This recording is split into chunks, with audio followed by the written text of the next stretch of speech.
ਸਤਿ ਸ਼੍ਰੀ ਅਕਾਲ। ਤੁਸੀਂ ਜੁੜੇ ਹੋਏ ਹੋ ਪੰਜਾਬੀ ਡੀਐਸਏ ਦੇ ਨਾਲ ਤੇ ਮੈਂ ਹਾਂ ਪ੍ਰਵੀਨ ਸ਼ਰਮਾ ਲੈ ਕੇ ਹਾਜ਼ਰ ਹਾਂ ਪ੍ਰੋਗਰਾਮ ਖਬਰ ਤੇ ਨਜ਼ਰ। ਖਬਰ ਤੇ ਨਜ਼ਰ ਪ੍ਰੋਗਰਾਮ ਦੇ ਵਿੱਚ ਕਈ ਅਹਿਮ ਤੇ ਕਈ ਖਾਸ ਖਬਰਾਂ ਨੂੰ ਲੈ ਕੇ ਚਰਚਾ ਕਰਨ ਦੇ ਲਈ ਜੁੜ ਚੁੱਕੇ ਨੇ ਪੰਜਾਬ ਤੋਂ ਸੀਨੀਅਰ ਪੱਤਰਕਾਰ ਦੀਪਕ ਸ਼ਰਮਾ ਚਨਾਰਥਲ ਜੀ। ਸ਼ਰਮਾ ਸਤਿ ਸ਼੍ਰੀ ਅਕਾਲ, ਸਵਾਗਤ ਹੈ ਜੀ ਪੰਜਾਬੀ ਡੀਐਸਏ ਤੇ। ਸਤਿ ਸ਼੍ਰੀ ਅਕਾਲ ਪ੍ਰਵੀਨ ਜੀ, ਸਾਰੇ ਦਰਸ਼ਕਾਂ ਨੂੰ ਸਰੋਤਿਆਂ ਨੂੰ ਪਿਆਰ ਭਰੀ ਸਤਿ ਸ਼੍ਰੀ ਅਕਾਲ। ਸਤਿ ਸ਼੍ਰੀ ਅਕਾਲ ਜੀ। ਪ੍ਰੋਗਰਾਮ ਦੇ ਵਿੱਚ ਅੱਗੇ ਵਧਣ ਤੋਂ ਪਹਿਲਾਂ ਧੰਨਵਾਦ ਕਰਦੇ ਚਲੀਏ ਸਪਾਂਸਰਸ ਦਾ ਜਿਹੜੇ ਜ਼ਰੀਆ ਬਣਦੇ ਨੇ ਇਹਨਾਂ ਪ੍ਰੋਗਰਾਮਾਂ ਨੂੰ ਤੁਹਾਡੇ ਤੱਕ ਪਹੁੰਚਾਉਣ ਦੇ ਲਈ। ਖਾਲਸਾ ਇੰਸ਼ੋਰੈਂਸ ਏਜੰਸੀ ਵਾਲੇ, ਜਿਨ੍ਹਾਂ ਤੋਂ ਤੁਸੀਂ ਹਰ ਤਰੀਕੇ ਦੀ ਇੰਸ਼ੋਰੈਂਸ ਲੈ ਸਕਦੇ ਹੋ। ਇੰਸ਼ੋਰੈਂਸ ਬਾਰੇ ਪਤਾ ਕਰਨ ਦੇ ਲਈ ਇਹਨਾਂ ਦਾ ਨੰਬਰ ਹੈ 408-272-2500। ਇਹ 1992 ਤੋਂ ਲਗਾਤਾਰ ਇੰਸ਼ੋਰੈਂਸ ਬਿਜ਼ਨਸ ਦੇ ਵਿੱਚ ਸ਼ਾਨਦਾਰ ਸੇਵਾਵਾਂ ਦੇ ਰਹੇ ਨੇ ਤੇ ਅਮਰੀਕਾ ਭਰ ਦੇ ਵਿੱਚ ਇੰਸ਼ੋਰੈਂਸ ਕਰਦੇ ਨੇ। ਓਬਾਮਾ ਕੇਅਰ, ਮੈਡੀਕੇਅਰ ਜਾਂ ਫਿਰ ਕਵਰਡ ਕੈਲੀਫੋਰਨੀਆ ਬਾਬਤ ਪਾਲਿਸੀ ਕਰਵਾਉਣ ਦੇ ਲਈ, ਸਲਾਹ ਲੈਣ ਦੇ ਲਈ ਅੱਜ ਹੀ ਕਾਲ ਕਰੋ 408-272-2500 ਤੇ। ਟਰਕੀਅਨ ਇਮੀਗ੍ਰੇਸ਼ਨ ਲਾ ਫਰਮ ਵਾਲੇ ਜੇ ਟਰਕੀਅਨ ਅਟਾਰਨੀ ਟਰਕੀਅਨ ਦੇ ਨਾਲ ਤੁਸੀਂ ਯੂਐਸ ਇਮੀਗ੍ਰੇਸ਼ਨ ਬਾਬਤ ਕੋਈ ਵੀ ਸਲਾਹ ਕਰਨੀ ਹੈ, ਕੋਈ ਵੀ ਸਵਾਲ ਪੁੱਛਣਾ ਤੇ ਇਹਨਾਂ ਦਾ ਨੰਬਰ ਹੈ 4159090503। ਗੁਰਦੀਪ ਸਿੰਘ ਬਿਰਦੀ ਕਲੋਵਿਸ, ਮਨਦੀਪ ਸਿੰਘ, ਸੰਦੀਪ ਕੌਰ ਸੈਨ ਹੋਜ਼ੇ, ਅਮਰੀਕ ਸਿੰਘ ਅਟਵਾਲ, ਜਰਨੈਲ ਸਿੰਘ ਯੂਬਾ ਸਿਟੀ, ਗੁਰਨਾਮ ਸਿੰਘ ਐਂਟੀਲੋਪ ਤੇ ਜਰਨੈਲ ਸਿੰਘ ਸਿਆਟਲ ਤੋਂ। ਇਹਨਾਂ ਸਾਰੇ ਹੀ ਸਪਾਂਸਰਸ ਦਾ ਬਹੁਤ ਬਹੁਤ ਧੰਨਵਾਦ। ਤੇ ਜੇਕਰ ਤੁਸੀਂ ਵੀ ਪੰਜਾਬੀ ਡੀਐਸਏ ਦੇ ਇਹਨਾਂ ਪ੍ਰੋਗਰਾਮਾਂ ਨੂੰ ਸਪਾਂਸਰ ਕਰਨਾ ਚਾਹੁੰਦੇ ਹੋ ਤਾਂ ਸਟੂਡੀਓ ਦਾ ਨੰਬਰ ਹੈ 408-272-5200। ਅੱਜ ਦਾ ਇਹ ਖਬਰ ਤੇ ਨਜ਼ਰ ਪ੍ਰੋਗਰਾਮ ਸਾਲ 2025 ਦੀ 20 ਜੂਨ ਦਾ ਪ੍ਰੋਗਰਾਮ ਹੈ ਤੇ ਦਿਨ ਅੱਜ ਸ਼ੁੱਕਰਵਾਰ ਹੈ। ਖਬਰਾਂ ਦੇ ਵੱਲ ਆਈਏ, ਸ਼ੁਰੂਆਤ ਕਰੀਏ ਸ਼ਰਮਾ ਜੀ ਲੁਧਿਆਣੇ ਤੋਂ। ਲੁਧਿਆਣੇ ਦੇ ਵਿੱਚ ਪੋਲਿੰਗ ਬੜੀ ਘੱਟ ਹੋਈ ਹੈ। ਕਹਿੰਦੇ ਪੋਲਿੰਗ ਜੇ ਘੱਟ ਹੋਈ ਹੈ ਤਾਂ ਜਿਹੜੀਆਂ ਸਿਆਸੀ ਪਾਰਟੀਆਂ ਨੇ ਜਾਂ ਜਿਹੜੇ ਸਿਆਸੀ ਪਾਰਟੀਆਂ ਦੇ ਵਿੱਚ ਵਿਚਰਨ ਵਾਲੇ ਲੋਕ ਨੇ ਉਹ ਇਸ ਗੱਲ ਦੇ ਉੱਤੇ ਮੱਥਾ ਪੋਚੀ ਕਰ ਰਹੇ ਨੇ, ਮੱਥਾ ਖਪਾਈ ਕਰ ਰਹੇ ਨੇ ਵੀ ਸਮਰਥਕ ਕਿਹਦੇ ਨੇ ਨਿਕਲੇ ਘਰਾਂ ਚੋਂ। ਤੇ ਦੂਜੇ ਪਾਸੇ ਦੇ ਨਾਲ ਨਾਲ ਕੈਬਨਿਟ ਫੇਰ ਬਦਲਦੀਆਂ ਵੀ ਕਨਸੂਆਂ ਆ ਰਹੀਆਂ ਨੇ ਜੀ। ਪ੍ਰਵੀਨ ਜੀ, ਜੇ ਇੱਕ ਸਿਆਸਤ ਦਾ ਨਿਯਮ ਹੈ ਜੀ ਕਿ ਜੇ ਪੋਲਿੰਗ ਘੱਟ ਹੋਵੇ ਨਾ ਤਾਂ ਸੱਤਾਧਾਰੀ ਧਿਰ ਇਹ ਮੰਨ ਕੇ ਚੱਲ ਪੈਂਦੀ ਹੈ ਕਿ ਆਪਣੀ ਬਾਜੀ ਬਣ ਗਈ, ਆਪਣੀ ਖੇਡ ਬਣ ਗਈ ਜੀ ਜੀ ਕਿ ਲੋਕਾਂ ਦਾ ਆਪਣੇ ਖਿਲਾਫ ਰੋਸਾ ਨਹੀਂ ਗਾ। ਜੇ ਰੋਸਾ ਹੁੰਦਾ ਤਾਂ ਐ ਕਤਾਰਾਂ ਬੱਧੀ ਲੋਕ ਆਪਾਂ ਨੂੰ ਆਪਣੇ ਖਿਲਾਫ ਵੋਟਾਂ ਪਾਉਣ ਆਉਂਦੇ। ਭੁਗਤਦੇ ਇੱਕ ਧਾਰਨਾ ਬਣੀ ਹੈ ਜੀ। ਪਰ ਇਸ ਵਾਰ ਲੁਧਿਆਣਾ 'ਚ ਇਹ ਧਾਰਨਾ ਵੀ ਟੁੱਟ ਗਈ। ਠੀਕ ਹੈ। ਵੋਟਾਂ ਘੱਟ ਪਈਆਂ, ਉਹ ਇੰਨੀਆਂ ਘੱਟ ਪੈ ਗਈਆਂ ਕਿ ਸੱਤਾਧਾਰੀ ਧਿਰ ਨੂੰ ਫਿਕਰ ਪੈ ਗਿਆ ਕਿਤੇ ਕਿ ਆਪਣੇ ਵਾਲੇ ਤਾਂ ਨਹੀਂ ਰਹਿ ਕੇ ਵੋਟ ਪਾਉਣ ਤੋਂ। ਰਵੀਨ ਜੀ, 2022 ਦੇ ਵਿੱਚ 64% ਵੋਟ ਪੋਲ ਹੋਈ ਸੀ ਜੀ, ਜਦੋਂ ਆਮ ਆਦਮੀ ਪਾਰਟੀ ਪੂਰੇ ਪੰਜਾਬ ਚੋਂ ਵਿਧਾਨ ਸਭਾ ਪਹੁੰਚ ਕੇ ਸਰਕਾਰ ਬਣਾਈ ਹੈ। ਹਾਂਜੀ ਹਾਂਜੀ। ਤੇ 64% ਚੋਂ ਸਿੱਧੀ 13% ਵੋਟ ਉੱਡ ਗਈ। ਤੇ ਇਸ ਲਈ ਆਮ ਆਦਮੀ ਪਾਰਟੀ ਨੂੰ ਇਹ ਫਿਕਰ ਹੈ ਕਿ ਸੰਜੀਵ ਅਰੋੜਾ ਸਥਾਨਕ ਲੋਕਲ ਲੀਡਰ ਨਹੀਂ ਹੈਗੇ। ਜਿਹੜਾ ਐਮਐਲਏ ਇਹਨਾਂ ਦਾ ਚੜਾਈ ਕੀਤਾ ਉਹ ਹੇਠਲੇ ਪੱਧਰ ਤੋਂ, ਕੌਂਸਲਰ ਤੋਂ, ਸਾਰਿਆਂ ਚੋਂ ਲੋਕ ਰਾਜਨੀਤੀ ਚੋਂ ਵਿਚਰਿਆ ਹੋਇਆ ਵਿਅਕਤੀ ਸੀ। ਤੇ ਇਹ ਇੱਕ ਤਰ੍ਹਾਂ ਨਾਲ ਪੈਰਾਸ਼ੂਟੀ ਉਮੀਦਵਾਰ ਹੈ। ਚਾਹੇ ਉਹ ਕਾਰੋਬਾਰੀ ਕਹਿ ਲਈਏ, ਚਾਹੇ ਕੁਛ ਕਹਿ ਲਈਏ, ਪਰ ਉਹਦਾ ਕਨੈਕਸ਼ਨ ਪੰਜਾਬ ਤੋਂ ਬਾਹਰੋਂ ਹੀ ਆ, ਪੰਜਾਬ ਨਾਲ ਸਿੱਧਾ ਨਹੀਂ ਹੈਗਾ। ਹੁਣ ਸਿੱਧਾ ਨਹੀਂ ਹੈਗਾ, ਸਹੀ ਗੱਲ। ਸੋ ਇਸ ਲਈ ਇਹ ਵੀ ਇੱਕ ਪਹਿਲੂ ਬਹੁਤ ਅਹਿਮ ਹੁੰਦਾ। ਤੇ ਦੂਸਰੇ ਪਾਸੇ ਆਮ ਆਦਮੀ ਪਾਰਟੀ ਦਾ ਵਰਕਰ ਹੁਣ ਆਪਣੇ ਹੀ ਪਾਰਟੀ ਤੋਂ, ਆਪਣੇ ਹੀ ਸਿਸਟਮ ਤੋਂ ਕਾਫੀ ਨਾਰਾਜ਼ ਵੀ ਹੈ। ਤੇ ਉਹ ਨਾਰਾਜ਼ਗੀ ਇਸ ਲਈ ਸੱਤਾਧਾਰੀ ਧਿਰ ਨੂੰ ਫਿਕਰ ਪਾ ਰਹੀ ਹੈ ਕਿਤੇ ਇਹ ਤਾਂ ਨਹੀਂ ਕਿ ਘੱਟ ਵੋਟ ਦਾ ਮਤਲਬ ਆਪਣੇ ਹੀ ਸਮਰਥਕ, ਆਪਣੇ ਹੀ ਵੋਟਰ ਜਿਹੜੇ ਪੱਕੇ ਸੀ ਉਹ ਵੀ ਨਾ ਨਿਕਲੇ ਹੁਣ। ਦੂਸਰੇ ਪਾਸੇ ਇਹੀ ਫਿਕਰ ਕਿਤੇ ਨਾ ਕਿਤੇ ਭਾਰਤ ਭੂਸ਼ਣ ਆਸ਼ੂ ਨੂੰ ਵੀ, ਜਿਹੜੇ ਅੱਜ ਵੀ ਦਮ ਭਰਦੇ ਰਹੇ ਦਿਨ ਭਰ ਕਿ ਆਪਾਂ ਸੀਟ ਕੱਢ ਲਈ ਜੀ।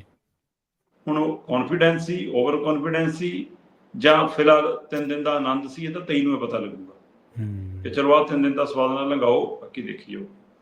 ਸੋ ਇਸ ਲਈ ਸਿੱਧੇ ਟਾਕਰੇ ਵਾਲੀ ਚੋਣ ਆਪਾਂ ਪਹਿਲੇ ਦਿਨ ਤੋਂ ਗੱਲ ਕਰਦੇ ਹਾਂ ਕਿ ਇਹਨਾਂ ਦੋਵਾਂ 'ਚ ਸੀ। 14 ਉਮੀਦਵਾਰ ਸੀ, 10 ਉਮੀਦਵਾਰਾਂ ਚੋਂ ਮੈਨੂੰ ਨਹੀਂ ਲੱਗਦਾ ਕਿਸੇ ਦੀ ਜ਼ਮਾਨਤ ਵੀ ਬਚੂਗੀ। ਇਹਨਾਂ 4 ਚੋਂ ਵੀ ਇੱਕ ਅੱਧੇ ਦੀ ਉੱਡ ਸਕਦੀ ਹੈ ਜੀ। ਪਰ ਇਹ 4 ਤੋਂ ਇਲਾਵਾ ਜੇ 10 ਨੂੰ ਆਪਾਂ ਪਰੇ ਰੱਖ ਕੇ ਨਾ 4 ਦੇ ਵਿੱਚ ਦੇਖੀਏ ਤੇ ਜਿਹੜੀ ਬੀਜੇਪੀ ਇਸ ਗੇਮ ਸੀ ਕਿ ਆਪਾਂ ਘੱਟੋ ਘੱਟ ਇਹਨੂੰ ਤਿਕੋਣੇ ਮੁਕਾਬਲੇ ਤੇ ਲਿਆਈਏ, ਜਾਂ ਜਿਹੜੀ ਬੀਜੇਪੀ ਇਹ ਵੀ ਮਹਿਸੂਸ ਕਰਨ ਲੱਗ ਗਈ ਕਿ ਸ਼ਾਇਦ ਆਪਾਂ ਸਿੱਧੇ ਮੁਕਾਬਲੇ 'ਚ ਆ ਗਏ, ਹੈ ਨਾ, ਜਾਂ ਜਿਹੜੀ ਬੀਜੇਪੀ ਇਹ ਮੰਨਦੀ ਸੀ ਕਿ ਆਪਾਂ ਆਪਣੀ ਮਰਜ਼ੀ ਨਾਲ ਕਿਸੇ ਦੀ ਜਿੱਤ ਡਿਸਾਈਡ ਕਰ ਲਾਂਗੇ। ਅੱਜ ਉਹਨਾਂ ਦੇ ਲੀਡਰਾਂ ਨੇ ਖੁਦ ਮੰਥਨ ਕਰਕੇ ਲੁਧਿਆਣੇ 'ਚ ਇੱਕ ਕਹਿ ਸਕਦੇ ਹਾਂ ਕਿ ਅਧਿਕਾਰਤ ਅੰਕੜਾ ਜਾਂ ਤੈਅ ਕੀਤਾ ਕਿ ਆਪਾਂ 20,000 ਵੋਟ ਤਾਂ ਲੈ ਜਾਵਾਂਗੇ। ਠੀਕ ਹੈ। ਅੱਛਾ, ਇੰਨਾ ਫਰਕ ਪੈ ਗਿਆ। ਸੋ ਜੇ ਉਹ ਆਪ ਇਹ ਮੂੰਹੋਂ ਗੱਲ ਕਰਨ ਲੱਗ ਪਏ ਕਿ ਆਪਾਂ 20,000 ਵੋਟ ਲੈ ਜਾਵਾਂਗੇ, 2,000 3,000 ਉੱਪਰ ਹੋ ਸਕਦੀ ਹੈ, 2,000 ਘੱਟ ਹੋ ਸਕਦੀ ਹੈ। ਸੋ ਇਸ ਲਈ ਉਹਨਾਂ ਦਾ ਅੰਦਾਜ਼ਾ ਇਹ ਨਿਕਲ ਰਿਹਾ ਜੀ। ਤੇ ਅਕਾਲੀ ਦਲ ਕਹਿੰਦੇ ਕਿ ਇਸ ਜ਼ੋਰ ਜਮਾਇਸ਼ ਹੈ ਕਿ ਆਪਾਂ ਪਿਛਲਾ ਰਿਕਾਰਡ ਤੋੜਨਾ। ਪਿਛਲੀ ਵਾਰ 10,000 ਲੈ ਕੇ ਗਏ ਸੀਗੇ ਉੱਥੋਂ, ਹੈ ਨਾ, ਚਰਨਜੀਤ ਸਿੰਘ ਅਟਵਾਲ ਉਹ ਲੜੇ ਸੀਗੇ ਉੱਥੋਂ, ਹਾਂਜੀ ਸ਼ਾਇਦ ਮਹੇਸ਼ਿੰਦਰ ਗਰੇਵਾਲ ਇੱਥੋਂ ਲੜੇ ਸੀਗੇ ਤੇ 10,000 ਵੋਟ ਲੈ ਕੇ ਗਏ ਸੀ। ਸੋ ਉਹ ਤੋਂ ਪਾਰ ਜਾਣਾ ਇੱਕ ਟਾਰਗੇਟ ਹੈਗਾ। ਸੋ ਪਰ ਸਾਰੇ 14 ਦੇ 14 ਉਮੀਦਵਾਰਾਂ ਚੋਂ ਨਾ ਦਿੱਖ ਪੱਖੋਂ, ਸ਼ਖਸੀਅਤ ਪੱਖੋਂ ਪਰਉਪਕਾਰ ਸਿੰਘ ਨੇ ਬਹੁਤ ਨਾਮਣਾ ਖੱਟਿਆ, ਹੈ ਨਾ, ਇਹਦੇ ਵਿੱਚ ਕੋਈ ਦੋ ਰਾਏ ਨਹੀਂ। ਤੇ ਦਬੰਗਪਣੇ ਦੇ ਤੌਰ ਤੇ ਭਾਰਤ ਭੂਸ਼ਣ ਆਸ਼ੂ ਨੇ ਕਾਫੀ ਆਪਣਾ ਥਾਂ ਮਤਲਬ ਬਣਾ ਕੇ ਰੱਖਿਆ। ਅਖੀਰਲੇ ਦਿਨ ਤਾਂ ਬਿਲਕੁਲ ਉਸ ਘਟਨਾ ਨੇ ਉਹਨਾਂ ਨੂੰ ਕਾਫੀ ਚਰਚਾ ਜਦੋਂ ਪੁਲਿਸ ਨਾਲ ਭਿੜ ਗਏ ਆਪਣੇ ਵਰਕਰਾਂ ਲਈ। ਤੇ ਇੱਥੋਂ ਤੱਕ ਕਿ ਭਾਰਤ ਭੂਸ਼ਣ ਆਸ਼ੂ ਦੀ ਧਰਮ ਪਤਨੀ ਅਖੀਰਲੇ ਦਿਨ ਤੱਕ ਵੀ ਅੜਦੀ ਰਹੀ ਜੀ। ਤੇ ਸੰਜੀਵ ਅਰੋੜਾ ਆਪਣੇ ਆਪ ਨੂੰ ਨਵਾਣਾ, ਆਮ ਲੋਕਾਂ 'ਚ ਵਿਚਰਦਾ ਦਿਖਾਉਣਾ ਚਾਹੁੰਦੇ ਸੀ, ਪਰ ਸਾਰਿਆਂ ਨੂੰ ਪਤਾ ਸੀ ਕਿ ਪੈਸੇ ਦੇ ਪੱਖੋਂ ਤਾਂ ਉਹ ਸੁਖਬੀਰ ਬਾਦਲ ਨੂੰ ਵੀ ਮਾਤ ਪਾਉਂਦੇ ਆ। ਸੋ ਇਸ ਲਈ ਉਹਦੇ ਦਮ ਤੇ ਵੀ ਉਹਨਾਂ ਨੇ ਚੋਣ ਜਿੱਤਣੀ ਚਾਹੀ। ਤੇ ਬੀਜੇਪੀ ਇਹੀ ਮਹਿਸੂਸ ਕਰਦੀ ਰਹੀ ਕਿ ਜੇਕਰ ਅਸੀਂ ਲੋਕ ਸਭਾ ਚੋਣ ਵਾਲੀ ਪ੍ਰਕਿਰਿਆ ਦੁਹਰਾਉਣੀ ਹੁੰਦੀ ਤਾਂ ਸਾਨੂੰ ਮੈਦਾਨ 'ਚ ਸਮੇਂ ਸਿਰ ਉਤਰਨਾ ਚਾਹੀਦਾ ਸੀ। ਬਹੁਤ ਦੇਰ ਨਾਲ ਉਤਰੇ, ਤਦ ਤੱਕ ਕਈ ਲੋਕ ਕਿਸੇ ਨਾ ਕਿਸੇ ਦੀਆਂ ਗੱਡੀਆਂ 'ਚ ਚੜ੍ਹ ਚੁੱਕੇ ਸੀ। ਸੋ ਇਸ ਲਈ ਕੁੱਲ ਮਿਲਾ ਕੇ ਸਥਿਤੀ ਆਮੋ ਸਾਹਮਣੇ ਦੀ ਵਾਲੇ ਤੇ ਆਮੋ ਸਾਹਮਣੇ ਦੇ ਵਿੱਚ ਵੀ ਇਹੀ ਫਿਕਰ ਹੈ ਕਿ ਜਿਹੜਾ 51.33% ਵੋਟ ਆਈ ਆ, ਇਹ ਕਿਹਦੀ ਘੱਟ ਆਈ ਆ ਤੇ ਜਿਹੜੀ ਨਹੀਂ ਆਈ ਉਹ ਕਿਹਦੀ ਨਹੀਂ ਆਈ। ਪਰ ਸਵਾਲ ਤਾਂ ਇਹ ਹੈ ਕਿ ਆਪਾਂ ਕੱਲ ਵੀ ਗੱਲ ਕਰ ਰਹੇ ਸੀਗੇ ਕਿ ਵੀ 4 ਮੁੱਖ ਮੰਤਰੀ, 4 ਸਾਬਕਾ ਮੁੱਖ ਮੰਤਰੀ, ਮੈਨੂੰ ਦਰੁਸਤ ਕੀਤਾ ਇੱਕ ਮਿੱਤਰ ਨੇ ਕਿ ਭਾਜੀ ਸਾਬਕਾ ਮੁੱਖ ਮੰਤਰੀ 4 ਨਾ ਕਹੋ, 5 ਕਹੋ। ਵਿਜੇ ਰੂਪਾਣੀ ਵੀ ਪ੍ਰਚਾਰ ਕਰਕੇ ਗਏ ਜਿਹੜੇ ਹੁਣ ਇਸ ਦੁਨੀਆ 'ਚ ਨਹੀਂ ਰਹੇ, ਸੋ ਵੀ ਸਾਬਕਾ ਮੁੱਖ ਮੰਤਰੀ ਚਾਹੁੰਦੇ ਨੇ। ਸੋ ਇਸ ਲਈ ਜੇ ਐਡੇ ਦਿੱਗਜ 5 ਸਾਬਕਾ ਮੁੱਖ ਮੰਤਰੀ, 4 ਮੌਜੂਦਾ ਮੁੱਖ ਮੰਤਰੀ, 3 ਕੇਂਦਰੀ ਮੰਤਰੀ, ਹੈ ਨਾ, ਤੇ ਐਡੇ ਵੱਡੇ ਪ੍ਰਧਾਨ, 11 ਮੈਂਬਰ ਪਾਰਲੀਮੈਂਟ, ਇੰਨਾ ਕੁਝ ਜ਼ੋਰ ਲਾ ਕੇ ਜੇ 51% ਵੋਟ ਨਿਕਲੀ, ਇੰਨੀ ਤਾਂ ਪੰਜਾਬ ਦੇ 5-4 ਸਰਕਾਰੀ ਮੀਡੀਆ ਵਾਲਿਆਂ ਨੂੰ ਤੁਸੀਂ ਦਿੱਤੀ ਹੁੰਦੀ ਇਸ਼ਤਿਹਾਰ, ਉਹਨਾਂ ਨੇ ਕਢਾ ਦੇਣੀ ਸੀ। ਇੰਨੀ ਉਹਨਾਂ ਨੇ ਕਢਾ ਦੇਣੀ, ਸਹੀ ਗੱਲ। ਉਹਨਾਂ ਨੇ ਵਿਚਾਰਿਆਂ ਨੇ ਸਾਰਾ ਦਿਨ ਗਾਈ ਜਾਣਾ ਸੀ ਤੁਹਾਡਾ ਗੋਗਾ। ਸ਼ਾਇਦ ਸੰਜੀਵ ਉਹਨਾਂ ਨੇ 4 ਵੋਟਾਂ ਵੀ ਵੱਧ ਪਾਉਂਦੇ ਤਾਂ।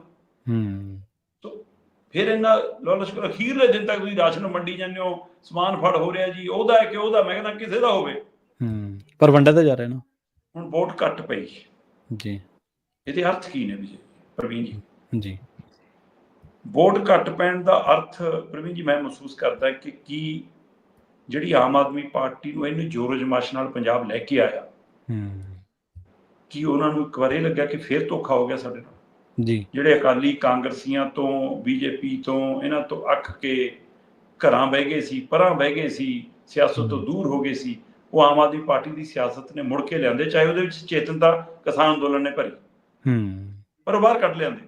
ਤੇ ਇੱਕ ਵਾਰ ਫਿਰ ਉਹ ਨਿਰਾਸ਼ ਨੇ। ਵੋਟ ਘੱਟ ਪੈਣ ਦਾ ਮਤਲਬ ਕੀ ਹੈ?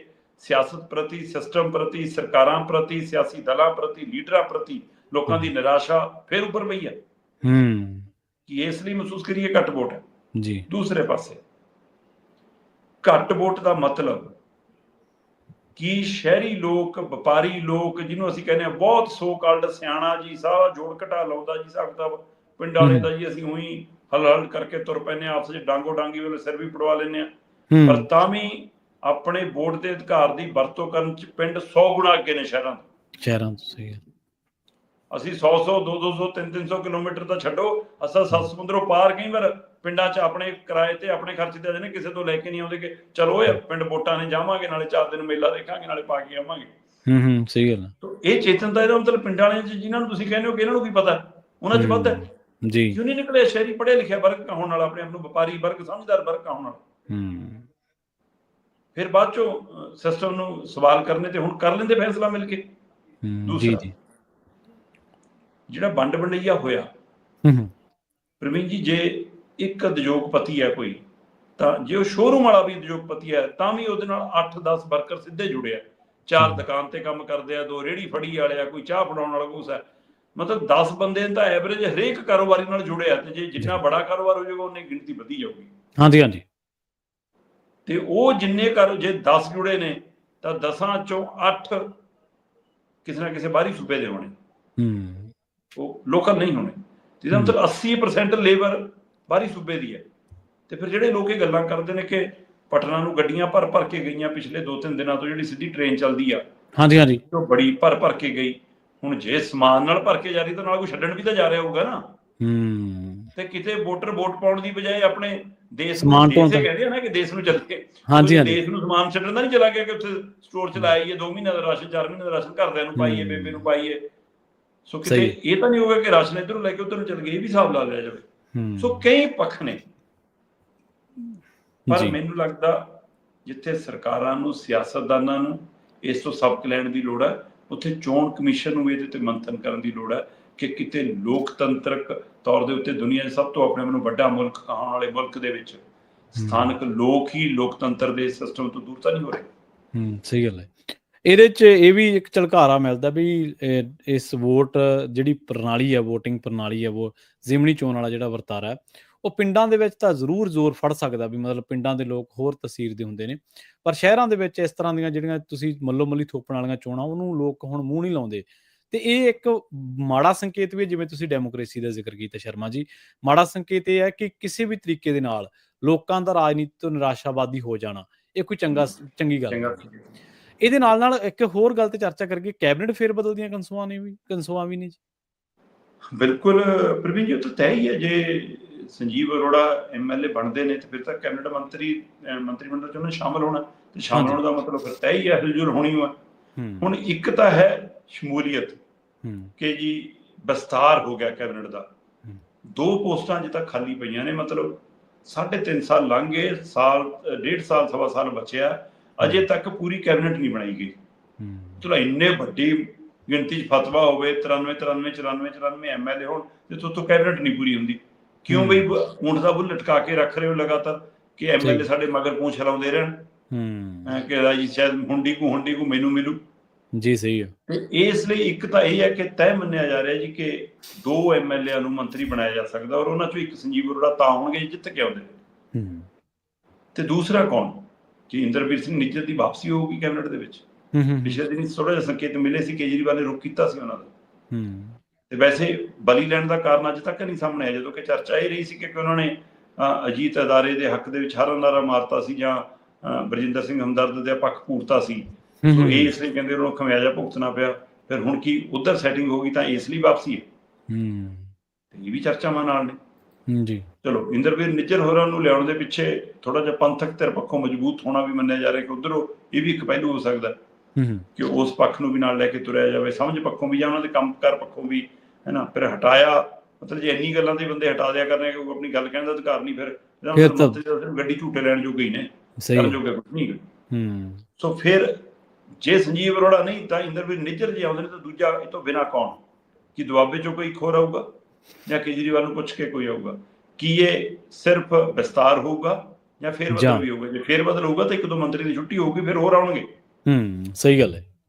ਫਿਰ ਜੇ ਫੇਰ ਬਦਲਾ, ਕੀ ਇਹ ਫੇਰ ਬਦਲ ਸਿਰਫ ਮੰਤਰੀਆਂ ਤੱਕ ਹੈ ਜਾਂ ਸਿਆਸੀ ਬਿਮਾਰੀ ਜਾਂ ਵੈਸੇ ਬਿਮਾਰੀ ਵਾਲੇ ਤੱਕ ਤਾਂ ਨਹੀਂ ਚੱਲ ਜੂਗਾ? ਵੀ ਫਿਕਰ ਪੈ ਗਿਆ ਵਾ। ਸਹੀ ਗੱਲ ਹੈ ਜੀ, ਬਿਲਕੁਲ। ਅਗਲੀ ਗੱਲ ਕਰੀਏ ਸ਼ਰਮਾ ਜੀ, ਪਾਣੀਆਂ ਦੀ ਜੰਗ ਦੇ ਬਾਰੇ। ਕਹਿੰਦੇ ਪੰਜਾਬ ਨੂੰ ਇਸ ਮਾਮਲੇ ਦੇ ਵਿੱਚ ਕੋਈ ਸੱਜਰਾ ਜਿਹੜਾ ਸ਼ਰੀਕ ਆ ਉਹ ਹੋਰ ਖੜਾ ਹੋ ਗਿਆ ਜੀ।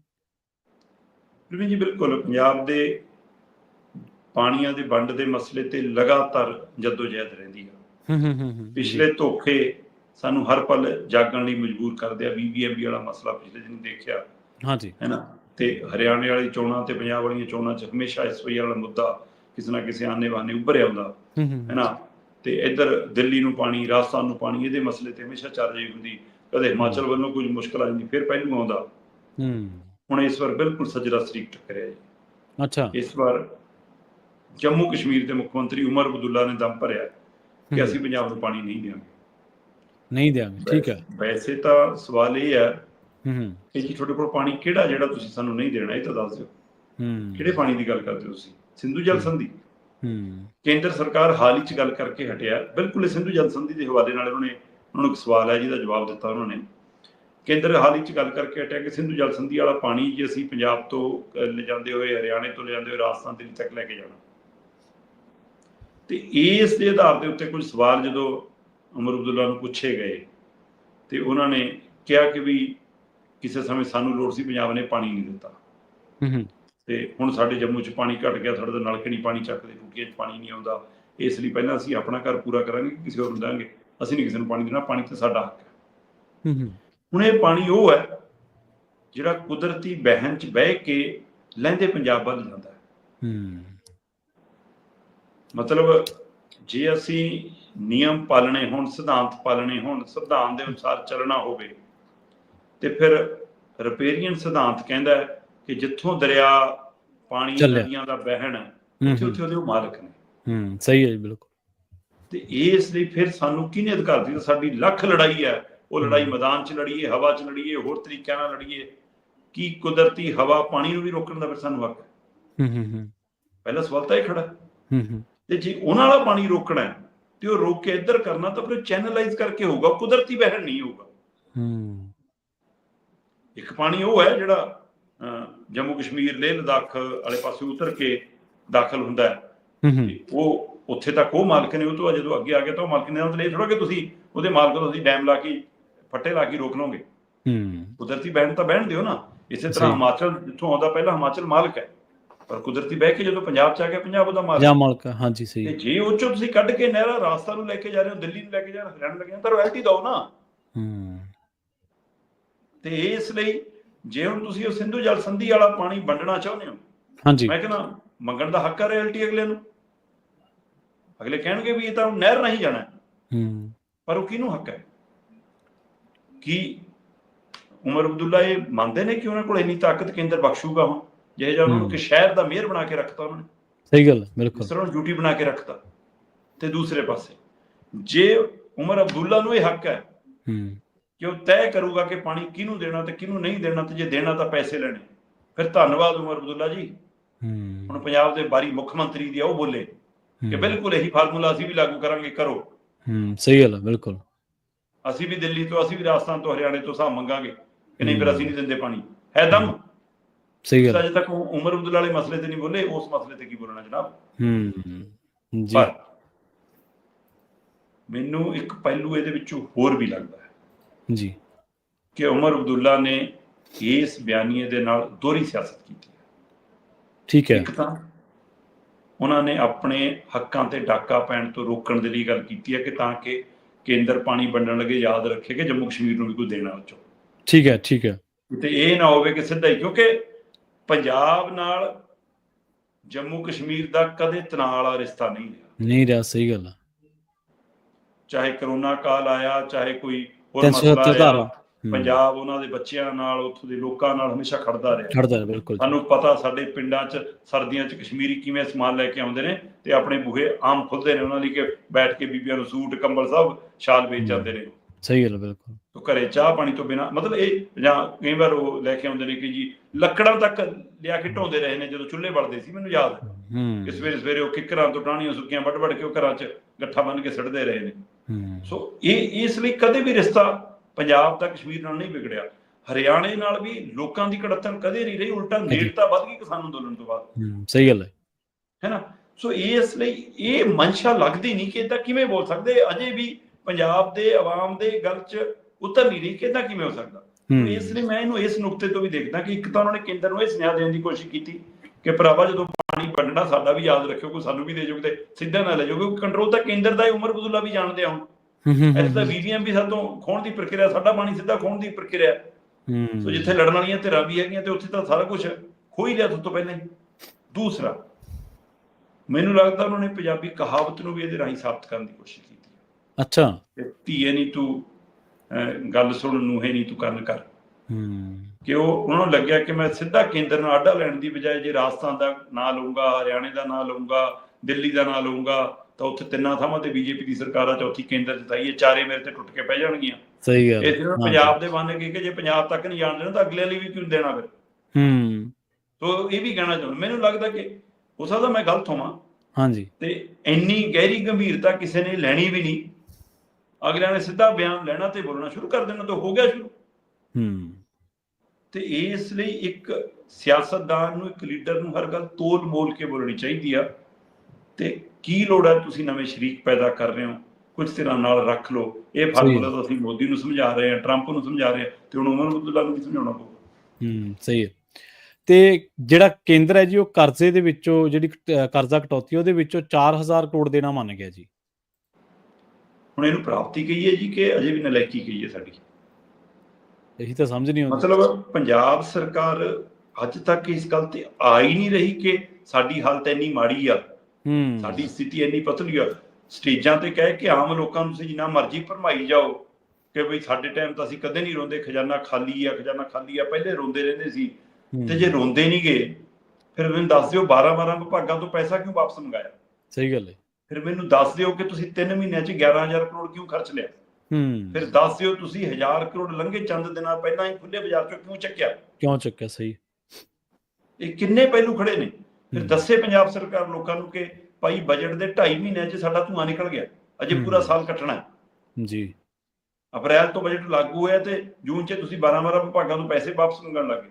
ਤੇ ਕੇਂਦਰ ਨੇ ਕਦੋਂ ਵਫਾ ਕਮਾਈ ਹੈ ਪੰਜਾਬ ਨਾਲ ਜੀ?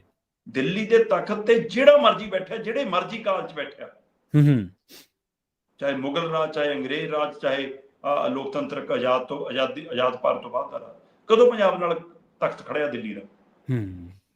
ਤੇ ਤੁਸੀਂ ਕੀ ਆਸ ਕਰਦੇ ਹੋ ਕਿ ਇਸ ਔਖੀ ਘੜੀ ਦੇ ਵਿੱਚ ਉਹ ਤੁਹਾਡਾ ਸਾਥ ਦੇਊਗਾ? ਉਹ ਤਾਂ ਕਰਜ਼ਾ ਕਟੌਤੀ ਕਰਕੇ ਬਹਿ ਗਿਆ ਕਿ ਤੂੰ ਮੋੜ ਤਾਂ ਹੁੰਦਾ ਨਹੀਂ।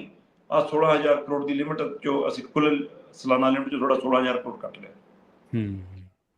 ਉਹ ਕਟੌਤੀ ਕਰ ਰਿਹਾ ਤੇ ਸਾਡੇ ਵਾਲੇ ਨੂੰ ਸਰਫਾ ਕਰਨਾ ਧੇਲਾ ਨਹੀਂ ਆਉਂਦਾ।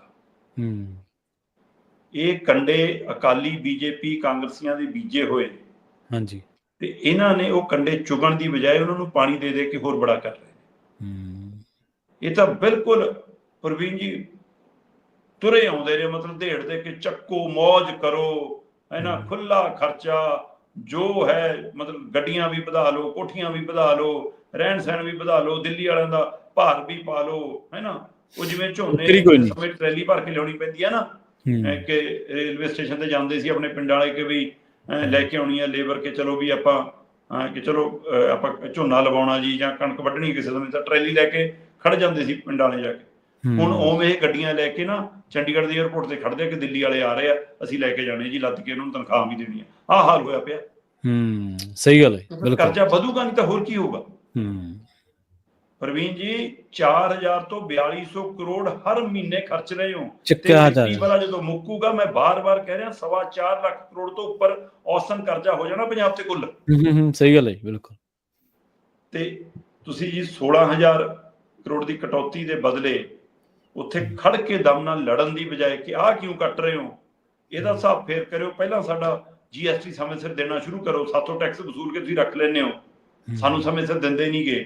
ਤੇ 7000 ਕਰੋੜ ਸਾਡਾ ਪੇਂਡੂ ਵਿਕਾਸ ਵਾਲਾ ਖੜਾ ਹੈ, ਉਹ ਕਿਉਂ ਨਹੀਂ ਦਿੰਦੇ? ਤੁਸੀਂ ਲੜਾਈਓ ਨਹੀਂ ਲੜਦੇ ਨਾ।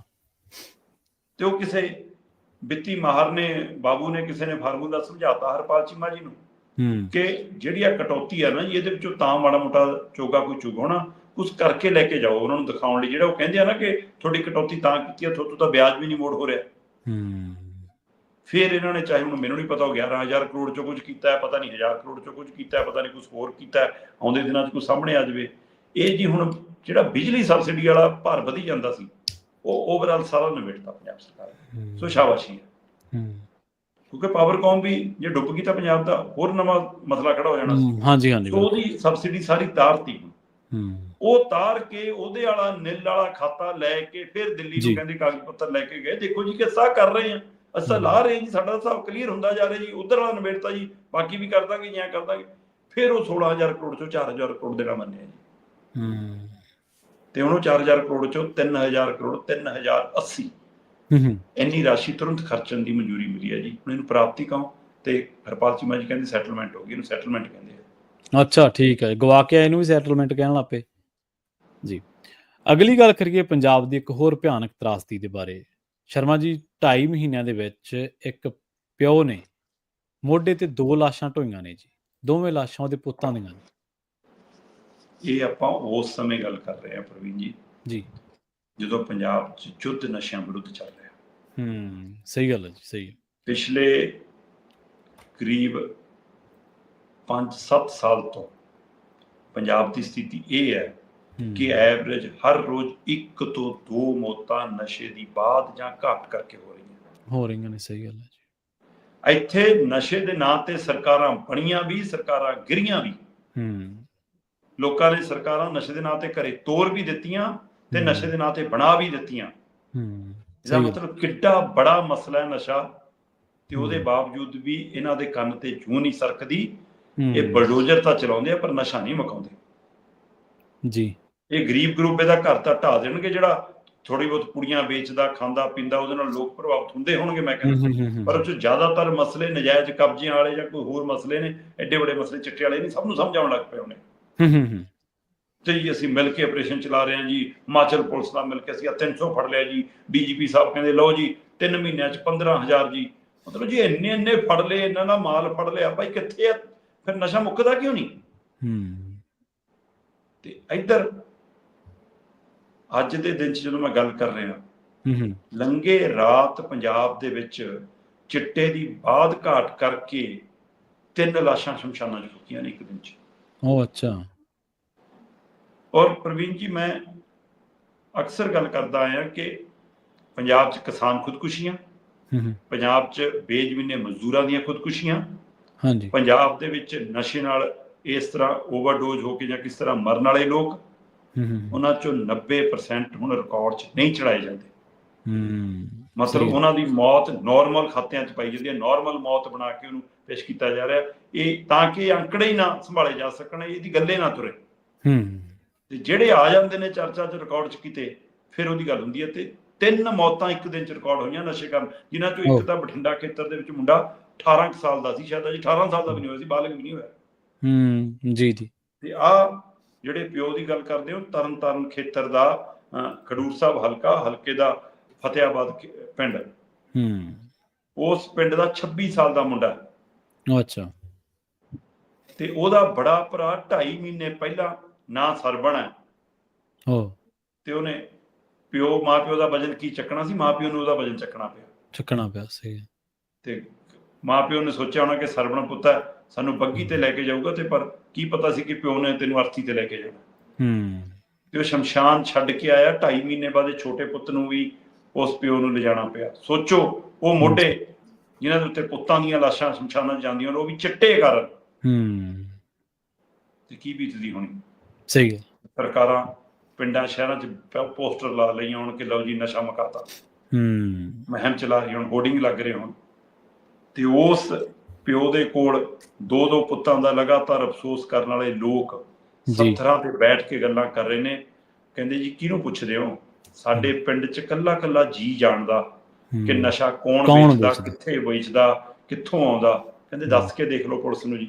ਉਹ ਕਹਿੰਦੇ 3 ਦਿਨਾਂ ਬਾਅਦ ਬਾਹਰ ਵੀ ਆਉਂਦੇ ਨੇ ਤੇ ਗੁਲਾਮੇ ਨੂੰ ਹੱਥ ਵੀ ਪਾਉਂਦੇ ਨੇ। ਸਹੀ ਗੱਲ। ਅੱਜ ਇੱਕ ਔਰਤ ਦੀ ਵੀਡੀਓ ਮੈਂ ਦੇਖ ਰਿਹਾ ਸੀਗਾ, ਉਹ ਕਹਿੰਦੀ ਕਿ ਮੈਂ ਥਾਣੇ ਦੱਸ ਕੇ ਆਈ ਹਾਂ, ਤੇ ਕਹਿੰਦੀ ਆਉਂਦਿਆਂ ਨੂੰ ਮੈਨੂੰ ਘੇਰਨ ਲੱਗ ਪਏ, ਥਾਣੇਦਾਰ ਨਹੀਂ ਕਹਿੰਦੀ ਦੱਸਦਾ। ਕੌਣ ਦੱਸੂਗਾ, ਕਿਹਦੇ ਕੋਲ ਜਾਣ ਦਾ ਸਵਾਲ।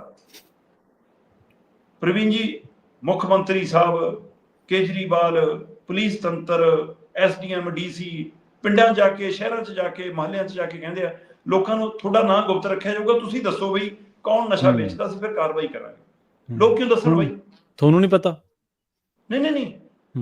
ਆਮ ਆਦਮੀ ਪਾਰਟੀ ਦਾ ਪਿੰਡ 'ਚ ਬੈਠਾ ਵਰਕਰ, ਸੰਜੀਵ ਅਰੋੜਾ ਦਾ ਲੁਧਿਆਣੇ 'ਚ ਬੈਠਾ ਵਰਕਰ, ਉਹਨੂੰ ਇਹ ਤਾਂ ਪਤਾ ਕਿ ਆਹ ਕਰ ਸਾਨੂੰ ਪਊਗਾ, ਭਾਰਤ ਭੂਸ਼ਣ ਨੂੰ ਪਊਗਾ, ਆਪਣੇ ਨੂੰ ਪਊਗਾ। ਉਹਨੂੰ ਇਹ ਨਹੀਂ ਪਤਾ ਕਿ ਚਿੱਟਾ ਇੱਥੇ ਕੌਣ ਵੇਚਦਾ। ਆਪਣੇ ਵਰਕਰਾਂ ਤੋਂ ਪੁੱਛ ਲਓ ਨਾ, ਆਪਣੇ ਸਮਰਥਕਾਂ ਤੋਂ ਪੁੱਛ ਲਓ। ਫਿਰ ਤੁਹਾਡੀ ਪੁਲਿਸ ਤੰਤਰ, ਤੁਹਾਡਾ ਖੁਫੀਆ ਤੰਤਰ ਇਹੀ ਜਾਣਕਾਰੀਆਂ ਇਕੱਠੀ ਕਰ ਲਈ ਹੈ ਕਿ ਅਸੀਂ ਚੋਣ ਜਿੱਤ ਰਹੇ ਹਾਂ ਕਿ ਹਾਰ ਰਹੇ ਹਾਂ। ਸਹੀ ਗੱਲ ਹੈ। ਲੈ ਲਓ ਉਹਨਾਂ ਤੋਂ ਇਹ ਜਾਣਕਾਰੀ, ਲੈ ਲਓ ਡਾਟਾ ਉਹਨਾਂ ਤੋਂ। ਤੁਸੀਂ ਲੋਕਾਂ ਨੂੰ ਇਹ ਅੱਗ ਦੀ ਭੱਠੀ ਝੋਕਣਾ ਤੇ ਲੋਕਾਂ ਤੇ ਹਮਲਾ ਕਰਨਾ, ਫਿਰ ਲੱਤਾਂ ਟੁੱਟਦੀਆਂ ਨਾ। ਉਸ ਫੌਜੀ ਨਾਲ ਕੀ ਹੋਇਆ? ਖੜੀ ਸਰਕਾਰ, ਸਹੀ ਗੱਲ। ਸੋ ਇਸ ਲਈ ਇਹ ਲੋਕਾਂ ਦੀ ਜਾਨ ਜੋਖਮ 'ਚ ਪਾ ਕੇ ਲੋਕਾਂ ਨੂੰ ਟਕਰਾਅ 'ਚ, ਉਲਝਣ 'ਚ, ਤਾਣੀ 'ਚ ਉਲਝਾ ਕੇ ਰੱਖਣਾ ਚਾਹੁੰਦੇ ਨੇ। ਇਹਨਾਂ ਕੋਲ ਇਹਨਾਂ ਮਸਲਿਆਂ ਦਾ ਹੱਲ ਨਹੀਂ ਹੈਗਾ। ਲੋਕਾਂ ਨੇ ਬਾਦਲਾਂ ਨੂੰ ਵੀ ਦੇਖ ਲਿਆ, ਲੋਕਾਂ ਨੇ ਕੈਪਟਨ ਚੰਨੀ ਨੂੰ ਵੀ ਦੇਖ ਲਿਆ, ਲੋਕਾਂ ਨੇ ਭਗਵੰਤ ਦਾ ਰੰਗ ਵੀ ਦੇਖ ਲਿਆ ਜੀ। ਬਿਲਕੁਲ। ਸੋ ਇਸ ਲਈ ਪੰਜਾਬ ਦੇ ਗਲੋਂ ਚਿੱਟੇ ਵਾਲਾ ਫਾਹਾ ਨਹੀਂ ਉਤਰ ਰਿਹਾ। ਤੇ ਜੇ ਪਿਓ ਨੂੰ 2.5 ਮਹੀਨਿਆਂ 'ਚ 2 ਜਵਾਨ ਪੁੱਤ ਤੋਰਨੇ ਪੈਣ, ਸਹੀ ਗੱਲ, ਵੱਧ ਪੰਜਾਬ ਦਾ ਹੋਰ ਭਿਆਨਕ ਦ੍ਰਿਸ਼ ਕੀ ਹੋਊਗਾ? ਸਹੀ ਗੱਲ ਹੈ ਜੀ, ਬਿਲਕੁਲ। ਤੇ ਜਾਂਦੇ ਗੱਲ ਕਰੀਏ ਪੰਜਾਬ ਦੇ ਵਿੱਚ ਮੌਸਮ ਦੇ ਬਦਲੇ ਮਿਜਾਜ਼ ਦੀ, ਅਗਲੇ 4 ਦਿਨਾਂ ਦੇ ਵਿੱਚ ਸ਼ਰਮਾ ਜੀ ਕਹਿੰਦੇ ਭਾਰੀ ਮੀਂਹ ਦੀ ਚੇਤਾਵਨੀ ਜਾਰੀ ਕੀਤੀ ਗਈ ਹੈ ਜੀ। ਹਾਂ ਬਿਲਕੁਲ ਜੀ, ਮੌਨਸੂਨ ਦੀ ਦਸਤਕ ਮਹਿਸੂਸ ਕੀਤੀ ਜਾਣ ਲੱਗੀ ਆ। ਕਹਿੰਦੇ ਕਿ ਮੁੰਬਈ 'ਚ ਫਸਿਆ ਰਿਹਾ ਕਾਫੀ ਦੇਰ, ਚਲੋ ਉੱਥੋਂ ਨਿਕਲ ਆਇਆ ਤੇ ਉਸ ਤੋਂ ਬਾਅਦ ਯੂਪੀ ਵਾਲੇ ਪਾਸੇ ਤੱਕ ਅੱਪੜ ਗਿਆ। ਰਾਜਸਥਾਨ, ਗੁਜਰਾਤ ਹੁੰਦਾ ਹੋਇਆ ਯੂਪੀ ਤੱਕ ਆ ਗਿਆ ਕਹਿੰਦੇ। ਤੇ ਯੂਪੀ ਤੋਂ ਚੰਦ ਦਿਨਾਂ 'ਚ ਹੀ ਮੰਨਿਆ ਜਾ ਰਿਹਾ ਕਿ ਪੰਜਾਬ ਹਰਿਆਣਾ ਅੱਪੜ ਜਾਏਗਾ। ਤੇ ਵੈਸੇ ਉਹ ਮਾਨਸੂਨ ਆਵੇ ਜਾਂ ਨਾ ਆਵੇ, ਕਹਿੰਦੇ ਅਗਲੇ 4 ਦਿਨ 21 ਤਰੀਕ ਤੋਂ ਲੈ ਕੇ ਜਿਵੇਂ 25 ਤਰੀਕ ਤੱਕ ਅੱਜ ਵਾਲਾ ਦਿਨ ਵੀ ਸੀਗਾ, ਅੱਜ ਥੋੜੀ ਕਣਮਣ ਕਾਣੀ ਹੋਈ ਆ। ਹੂੰ ਸੋ ਇਹ 4 ਦਿਨ ਹੁਣ ਮਤਲਬ ਕਿ ਪੂਰੇ ਪੰਜਾਬ 'ਚ, ਹਰਿਆਣਾ 'ਚ, ਹਿਮਾਚਲ 'ਚ, ਚੰਡੀਗੜ੍ਹ 'ਚ, ਇਹਨਾਂ ਖੇਤਰਾਂ 'ਚ ਭਾਰੀ ਮੀਂਹ ਦਾ ਅਲਰਟ ਜਾਰੀ ਹੋਇਆ। ਠੀਕ ਹੈ ਜੀ। ਸੋ ਜਦੋਂ ਕਿ ਤਾਪਮਾਨ ਅਜੇ ਵੀ 40 41 ਡਿਗਰੀ ਜਾ ਰਿਹਾ। ਬਠਿੰਡਾ 'ਚ ਅੱਜ ਵੀ 40 ਡਿਗਰੀ ਤੋਂ ਪਾਰ ਸੀ। ਬਿਜਲੀ ਦੀ ਡਿਮਾਂਡ 16,000 ਮੈਗਾਵਾਟ ਤੋਂ ਉੱਪਰੇ ਚੱਲ ਰਹੀ ਹੈ। ਸੋ ਪਰ ਫਿਰ ਵੀ ਜਿਹੜਾ 46 47 ਡਿਗਰੀ ਸੀ ਔਰ 40 ਡਿਗਰੀ 'ਚ ਬਹੁਤ ਫਰਕ ਹੈ। ਸੋ ਕਿਤੇ ਤਾਂ 46 47 ਡਿਗਰੀ ਨੂੰ ਜਾ ਰਿਹਾ ਸੀਗਾ, ਉਹ ਬਹੁਤ ਜ਼ਿਆਦਾ ਮੁਸ਼ਕਲ ਭਰਿਆ ਸੀ। ਪਰ ਅਜੇ ਵੀ ਗਰਮੀ ਪੂਰੀ ਕਹਿਰਦੀ ਹੈ ਤੇ ਉਹ 'ਚ ਇਹ ਹਵਾ ਦਾ ਠੰਡਾ ਬੁੱਲਾ ਵੀ ਸ਼ਾਇਦ ਰਾਹਤ ਦਊਗਾ। ਸੋ ਉਮੀਦ ਕਰਦੇ ਹਾਂ ਜੀ ਕਿ ਮੌਸਮ ਥੋੜਾ ਖੁੱਲ੍ਹ ਜਾਵੇ, ਤੇ ਪਰ ਆਉਂਦੇ ਦਿਨ ਤਾਂ ਸਾਰਿਆਂ ਨੂੰ ਪਤਾ ਤਾਂ ਵੀ ਅਗਲੇ 1.5-2 ਮਹੀਨੇ ਅਜੇ ਇਸੇ ਤਰ੍ਹਾਂ ਕੱਟਣੇ ਆ। ਜੀ ਬਿਲਕੁਲ। ਸੋ ਸ਼ਰਮਾ ਜੀ, ਇਹਨਾਂ ਖਾਸ ਖਬਰਾਂ ਤੇ ਖਾਸ ਜਾਣਕਾਰੀਆਂ ਦੇ ਲਈ ਤੁਹਾਡਾ ਬਹੁਤ ਬਹੁਤ ਧੰਨਵਾਦ ਜੀ। ਬਹੁਤ ਸ਼ੁਕਰੀਆ ਜੀ। ਪ੍ਰੋਗਰਾਮ ਖਬਰ ਤੇ ਨਜ਼ਰ ਨੂੰ ਆਪਾਂ ਇੱਥੇ ਸਮਾਪਤ ਕਰਾਂਗੇ। ਤੁਹਾਡਾ ਸਾਰਿਆਂ ਦਾ ਵੀ ਬਹੁਤ ਧੰਨਵਾਦ। ਸਤਿ ਸ੍ਰੀ ਅਕਾਲ। ਜੁੜੇ ਰਹੋ ਪੰਜਾਬੀ ਰੇਡੀਓ USA ਦੇ ਨਾਲ।